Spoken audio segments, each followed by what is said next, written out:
Tänases osas teeme tutvust Tallinna keemiakombinaadis Flora nii 30 aastat tagasi valmistatud pahtliga.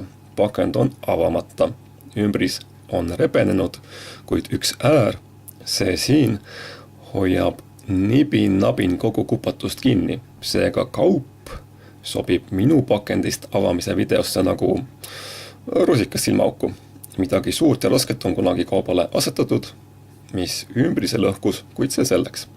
Siit saab lugeda, toode on valmistatud Eesti NSV kohaliku tööstuse ministeeriumi ettevõttes nimega Flora. Pakendis on 1,5 kilogrammi pahtlit.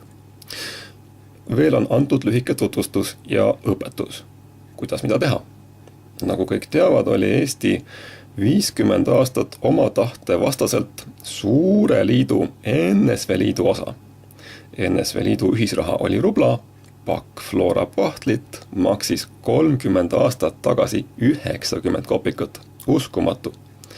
Ent mina tahan teada, milline näeb välja 30 aastat seisnud pahtel.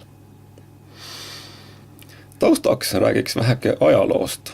Flora on Eesti ettevõte, mis tegeleb kodu- ja tarbekeemia tootmise ja müügiga.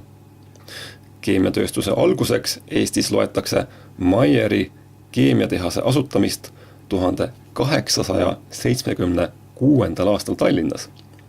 1896. aastal muudeti vabrik aktsiaseltsiks Tallinna keemiatehas Richard Mayer. Ettevõte on läbi ajaloo teinud palju liitmis- ja eraldamisprotsesse, vahetunud on omanikud ja ka asukoht.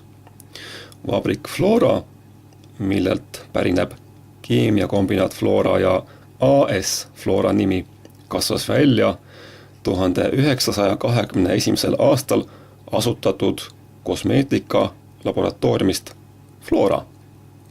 1940. aastal peale riigistamist sai keemiatehas Richard Mayer nime keemiakombinaat Flora. 1990. aastal ettevõte erastati. 2003. aastal muudeti Flora nimi selle asutaja auks ja rahvusvaheliste ambitsioonide rõhutamiseks Mayeri Industries AS-iks, ehk siis Flora on taas Mayer. Flora kaubamärki kasutatakse edasi, mille all müüakse täna näiteks pesupulbrit ja seepi. Samas, kui sa näed poes Mayeri kirjaga kodukeemia, autokeemia või aiakeemia tooteid, siis võiks teada seda, et see kõik on Eesti firma toodang. Mayer ei ole välismaa firma. Uskumatu, aga tõsi. See on seesama Flora, mis enne oli Mayer ja nüüd on jälle Mayer. Kuigi kes tänapäeval teab, kes omanike ringi kuuluvad ja kuhu see kasum tegelikult läheb. Jääb see Eestisse või läheb riigist välja? Mina ei tea. Ja selline oli 30 aastat vana Eesti pahtel. Kuulmiseni ja nägemiseni.